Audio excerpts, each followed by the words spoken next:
오늘 말씀 우리 함께 봉독하도록 하겠습니다. 오늘 말씀 사도행전 1장 15절에서 20절 말씀까지입니다. 제가 말씀을 봉독하도록 하겠습니다. 모인 무리의 수가 약 120명이나 되더라. 그때에 베드로가 그 형제들 가운데 일어서서 이르되, 형제들아, 성령이 다윗의 입을 통하여 예수 잡는 자들의 길잡이가 된 유다를 가리켜 미리 말씀하신 성경이 응하였으니 마땅하도다. 이 사람은 본래 우리 수 가운데 참여하여 이 직무의 한 부분을 맡았던 자라. 이 사람이 불의의 삭수로 밭을 사고 후에 몸이 곤두박질하여 배가 터져 창자가 다 흘러나온지라. 이 일이 예루살렘에 사는 모든 사람에게 알리어져 그들의 말로는 그 밭을 아겔다마라 하니 이는 피밭이라는 뜻이라. 시편에 기록되었으되 그의 거처를 황폐하게 하시며 거기 거하는 자가 없게 하소서 하였고, 또 일렀으되 그의 직분을 타인이 취하게 하소서 하였도다. 아멘. 네, 오늘도 주님과 함께 거닐기 위해 이렇게 새벽 기도의 자리에 나온 우리 모든 성도 여러분 진심으로 환영하고 또 축복합니다. 오늘 말씀 듣는 가운데 또 우리가 기도하는 가운데 하나님의 크신 은혜와 위로가 풍성히 있기를 주님의 이름으로 소망하고 또 축복합니다. 예수님의 제자들과 또 그를 따르는 무리는 예수님께서 말씀하신 예언이 이루어지기를 기다렸습니다. 우리가 어제 살펴본 대로 이때 기다렸다 하는 것은 아무것도 하지 않음이 아니란 것입니다. 그들은 성령 하나님의 임재를 기다리면서 기도로 준비를 했고, 또 하나됨을 추구하면서 준비를 했고, 또 교회의 조직을 형성하고 또 개편함으로써 준비를 하고 있었습니다. 그 중에 예수님께서 말씀하신 12명의 사도라는 직분은 굉장히 중요한 심볼이었습니다. 십자가에 달리시기 전 예수님께서는 장차 다가올 하나님 나라에서 12명의 사도가 이스라엘 12지파를 다스릴 것이라고 말씀을 하셨습니다. 다시 말해서 이 12명의 사도가 활약함으로써 하나님의 나라가 이 땅 가운데 흥왕할 것이라는 주님의 말씀이었습니다. 그러니까 가룟 유다가 빠진 지금 12번째 사도를 세우는 것이 이들에겐 가장 시급한 과제였던 것입니다. 예수님의 살아생전 가장 예수님과 가까이 지냈던 베드로가 나서서 사람들에게 사도를 세우는 것의 당위성을 설명을 하기 시작합니다. 그래서 오늘 본문 16절부터 22절까지 베드로의 연설이 등장합니다. 우리는 이 연설을 듣고 놀라지 않을 수가 없습니다. 왜냐하면 우리가 알던 그 베드로가 아니기 때문입니다. 우리는 여기에서도 살펴볼 수가 있는 것입니다. 성령 하나님을 기다리는 가운데 제자들이 또한 어떤 준비를 하고 있었는지를 말입니다. 오늘 본문 15절에 보시면 다락방에 모인 수가 약 120명이 된다고 말씀하고 있습니다. 근데 우리가 어제 살펴본 14절 본문에서는 11명의 제자들, 그리고 여인들, 그리고 예수님의 가족들이 그 다락방에 있었다고 말한 것을 기억을 하실 겁니다. 하지만 오늘 본문에서는 앞선 본문에서보다 훨씬 더 많은 숫자가 등장을 하는 것이죠.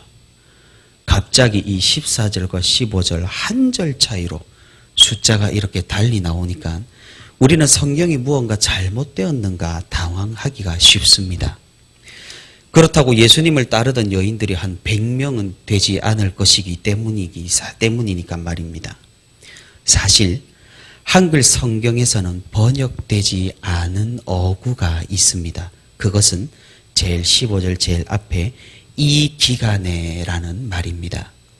그래서 15절을 조금 더 유연하게 번역을 해보자면 이 기간에 모인 무리의 수가 약 120명이나 되더라, 이렇게 되는 것이죠. 다시 말해서 이 다락방에 모이는 것이 단회적이지 않았다는 말입니다. 지금 교회와 마찬가지로 3일에 한 번 또는 일주일에 한 번 이런 식으로 정기적이었고 또 반복적인 모임이 계속해서 이루어졌다라는 사실이죠. 그러니 어떻게 되었겠습니까? 처음에는 11명의 제자들과 그리고 예수님을 따르는 여인들, 예수님의 가족들이 이렇게 소규모로 모였었다면 점차 모임 횟수가 늘어갈수록 복음을 따르는 사람들이 늘어간 것입니다. 아마도 예수님에 대한 소문을 들은 사람들, 이전에 예수님을 따랐던 사람들이 다시 합류하면서 이 다락방의 모임은 점차 덩치를 더해 간 것이죠. 그러다 보니 어느새 아직 본격적인 복음 전파 사역을 시작하지 않았음에도 불구하고 약 120명이나 되는 사람들이 이 교회로 모이게 된 것입니다. 그러니 사람이 많아지면 어떻게 되겠습니까? 당연히 조직이 필요해지고 구조가 필수적이게 됩니다. 질서가 있어야 이 많은 사람들이 유기적으로 움직일 수 있게 되는 것입니다. 그래서 예수님께서 살아 계셨을 당시에도 그랬듯이 베드로가 자연스럽게 지도자로서 이 교회를 이끌기 시작한 것입니다. 그런데 이 베드로는 예수님의 가르침을 잊지 않았다는 사실입니다. 가론 유다가 빠진 12사도의 공석을 채워야 함을 베드로는 알고 있었습니다. 그래서 이렇게 모인 120명의 사람들을 향하여 사도를 뽑아야 한다고 알리고 그들을 설득을 한 것입니다. 먼저 베드로는 이 가론 유다의 결말에 대해서 성경적인 관점으로 해석을 하여서 사람들에게 이것이 마땅한 결과고 이미 성경에 예언된 것이라고 알려줍니다. 오늘 본문 18절과 19절을 보시면은 이 괄호가 되어 있는 부분인데 이 부분은 베드로가 말한 것이 아니라 저자였던 누가가 설명을 위해서 삽입을 한 그런 문장입니다. 가론 유다는 정말 비참한 결과를 맞이했습니다. 마태복음에 따르면 그는 스스로 목숨을 끊었고 오늘 본문 사도행전에 따르면 그는 몸이 곤두박질하여서 배가 터져서 창자가 다 흘러나오는 그런 죽음을 맞이했습니다. 그런데 이렇게 마태복음과 사도행전이 가론 유다의 결말에 대해서 조금은 다르게 기록을 한 것이 아닌가 우리는 생각을 해볼 수 있습니다. 하지만 이 두 증언이 일치하지 않은 것처럼 보이지만 그렇지는 않습니다. 고대교의 교부인 아우구스티누스는 이 부분에 대해서 이렇게 설명을 합니다. 가론 유다는 분명히 목을 매달아 스스로 목숨을 끊었다. 하지만 최후까지 불행한 것인지 그 매단끈이 풀려서거나 또는 그 가지가 부러지면서 떨어져서 그 배가 터지는 더욱 끔찍한 죽음을 맞았다라고 말입니다. 우리가 성경을 읽다 보면 같은 사건을 기록했음에도 불구하고 저자가 누구냐에 따라 조금씩 정보의 차이가 나는 그런 부분들이 있습니다. 하지만 그것은 저자가 어떤 관점을 가지고 그 사건을 바라보았느냐에 따라서 그러니까 관점을 달리해서 적은 것일 뿐 사실 성경의 진실성을 의심할 근거가 되지는 못한다는 것입니다. 만약에 기록한 것이 실제와는 너무나 달라서 무언가 잘못된 정보가 기록되었다면 사실 초대교회 때부터 분명히 이 기록에는 문제가 있을 것이라고 사람들 사이에서 이렇게 이야기가 되었을 겁니다. 그렇게 된다면 그 기록은 신빙성을 얻지 못했을 것이고 그 잘못된 정보가 기록된 기록물은 교회에서 퇴출이 되었을 것이 분명합니다. 왜냐하면 예수님과 함께 사역을 했던 사도들이 생생하게 살아 있었던 시기니까 말입니다. 하지만 가론 유다의 죽음에 대한 이 두 가지 이야기, 마태복음의 증언과 사도행전의 이 증언, 스스로 목숨을 끊은 것과 비참한 최후를 맞은 것이 이렇게 우리에게 동시에 전해지는 것으로 보아서는 아마도 저자들이 다른 강조점을 가지고 기록을 한 것으로 보입니다. 가론 유다는 참으로 비참한 최후를 맞이했습니다. 어떻게 보면은 얼마나 안타까운지 모릅니다. 그가 예수님의 제자로 만약 주님을 끝까지 따랐다면 지금 12사도 중 한 명으로서 얼마나 영광스러운 직분을 수행을 했겠습니까? 그는 비상한 능력도 가지고 있었습니다.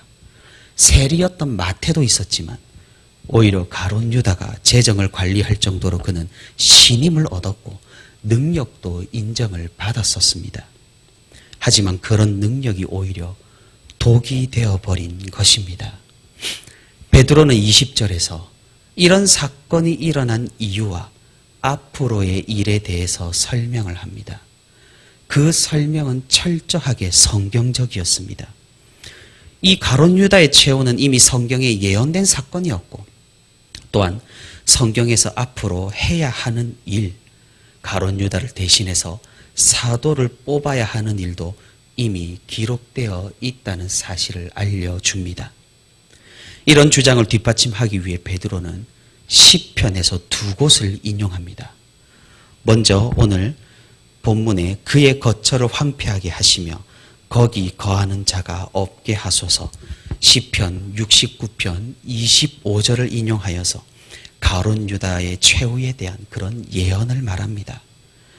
이런 가룟 유다의 배신에 대해서는 예수님께서도 이미 여러 차례 예언을 하셨습니다. 그래서 사실 우리는 이렇게 생각하기 쉽습니다. 이렇게 구약 성경에서도 예언이 되었고 예수님께서도 예언을 하신 거라면 가룟 유다에게는 책임이 없는 것 아닌가라고 말입니다. 하지만 그렇지 않습니다.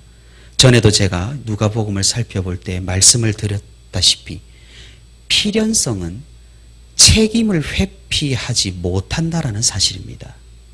다시 말해 그것이 일어날 일이기는 하지만 우리가 선택한 책임이 사라지는 것이 아니라는 것이죠.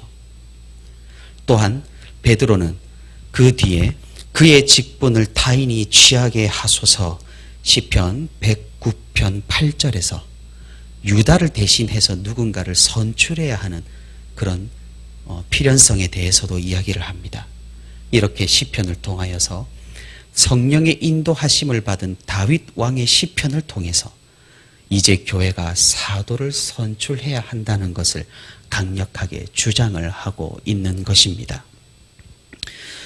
성도 여러분 어떻습니까? 사실 놀랄 노자입니다. 우리는 베드로를 잘 압니다. 어부에서부터 예수님을 따르는 제자가 되었고 제자가 되긴 했지만 예수님과 함께 있을 때 늘상 부족한 모습만을 보여왔던 그 베드로였습니다. 그뿐만이 아니죠. 예수님께서 순환을 당하실 때 베드로는 호기롭게 끝까지 예수님을 따른다고 호언장담했지만 끝내 예수님을 3번이나 부인하고 그 자리에서 도망을 쳤습니다. 예수님이 그 모습을 모두 목격을 하는 참으로 안타까운 순간도 있었습니다. 하지만 예수님께서 부활하시고 베드로를 찾아가셔서 손을 내미신 후에 무언가 변화가 생겼습니다. 예수님께서 40일 동안 지상에 머무시다가 승천하시고 난 뒤 베드로는 완전히 다른 사람이 되었던 겁니다. 예수님께서 이 땅에 계셨을 때의 그 어리숙했던 모습들, 부족했던 모양들이 이제는 거의 모두 사라진 듯 보입니다. 사실 사라지지는 않았습니다. 후에 사도 바울에게 호되게 혼이 나는 사건이 있는 것을 보니 베드로는 베드로라는 생각이 듭니다. 하지만 오늘 본문에서만큼은 이 베드로는 아주 당당한 지도자의 모습을 보여주고 있습니다. 더욱 놀라운 사실은 베드로가 예수님께서 하신 말씀들을 허투루 듣지 않았다라는 것입니다.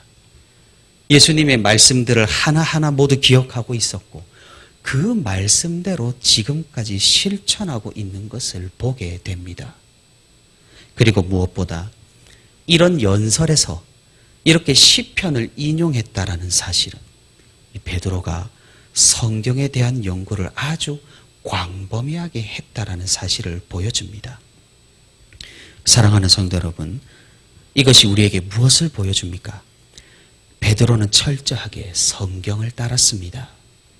예수님의 말씀과 구약 성경의 예언을 가장 중시하여서 사람들을 설득하고 연설할 때 이를 인용하고 적용을 했던 것입니다. 그리고 베드로는 성경을 이렇게 연구하는 일을 게을리하지 않았다라는 것입니다. 지도자로서 지식과 품격을 갖추게 된 것입니다. 그리고 동시에 이 초대교회가 이 다락방에서 모인 모임이 무언가를 결정할 때 강압적이라거나 사도들의 권위를 내세운다거나 개인의 생각으로 하지 않았다라는 거죠. 성경의 권위 아래에서, 주님의 말씀 아래에서 그들은 모든 결정을 내리고 모든 일을 행했던 것입니다. 이는 오늘날 우리에게 상당한 귀감이 되고 성경의 권위가 실추되고 개인의 생각이 난무하는 오늘날 교회의 모습 가운데 상당한 교훈이 되는 것입니다. 사랑하는 성도 여러분, 우리의 개인적으로도 우리의 교회적으로도 우리가 무엇을 중심으로 잡고 살아가야 하는지 오늘 본문은 우리에게 알려줍니다. 그것이 무엇입니까? 그것은 말씀입니다. 베드로가 변할 수 있었고 예수님이 승천하시고 혼란스러웠던 교회의 지도자로서 중심을 잡을 수 있었고 또한 이 12사도에 대한 하나님의 뜻을 깊이 깨닫고 청중들을 설득할 수 있었던 그 힘은 바로 성경을 아는 것에서 나왔습니다. 이런 베드로를 중심으로 하여 초대교회는 예수 그리스도의 말씀과 구약 성경을 근거로 하여 준비하고 대비하며 조직을 세울 수 있었습니다. 지금 우리의 시대, 어쩌면 너무나 개인의 의견이 난무하는 시대인지도 모르겠습니다. 중심 없이 그저 개인의 생각, 개인의 감정, 자신의 고집과 아집으로 우리가 살아가고 있는 것인지도 모르겠습니다. 우리가 깊이 깨닫고 반성해야 할 것은 그런 삶은 성경적인 삶이 아니라는 사실입니다. 그럼 무엇이 성경적인 삶입니까? 그것은 우리의 모든 기저와 근거가 말씀에 있어야 한다는 것입니다. 쉽지는 않겠지만 우리 인생에서 매 순간 애쓰고 힘써야 할 우리의 태도라는 사실입니다. 베드로는 이를 위해서 광범위하게 성경을 연구를 했고 그 연구하는 것을 게을리하지 않았다라는 것을 우리에게 보여줍니다. 우리도 이와 같이 성경에 대해서 관심을 가질 수 있기를 바랍니다. 신앙생활하면서 성경을 전혀 읽지 않고 예배 시간 성경 봉독할 때만 성경을 읽는다는 것은 너무나 안타까운 인생일 것입니다. 주님께서 주신 이 말씀, 하나님께서 기록한 이 말씀, 그분께서 우리에게 자신을 계시하신 이 말씀을 우리가 소중히 여기고 우리가 읽고 묵상하기를 게을리하지 않으며 그로 인해서 우리의 삶의 중심이 이 말씀이 되기를 바랍니다. 그리한다면 하나님께서는 이 말씀을 통하여 우리에게 말씀하실 것이고 이 말씀을 통하여 우리와 함께 하심으로 우리의 삶의 모든 부분에서 하나님의 인도하심과 도우심을 우리가 경험할 수 있을 것입니다. 개인과 교회, 우리의 모든 분야에서 오직 이 말씀이 절대적인 기준이 되어 하나님을 바르게 믿고 바르게 신앙생활하는 저와 우리 부천시민교회 모든 성도가 되기를 주님의 이름으로 소망합니다.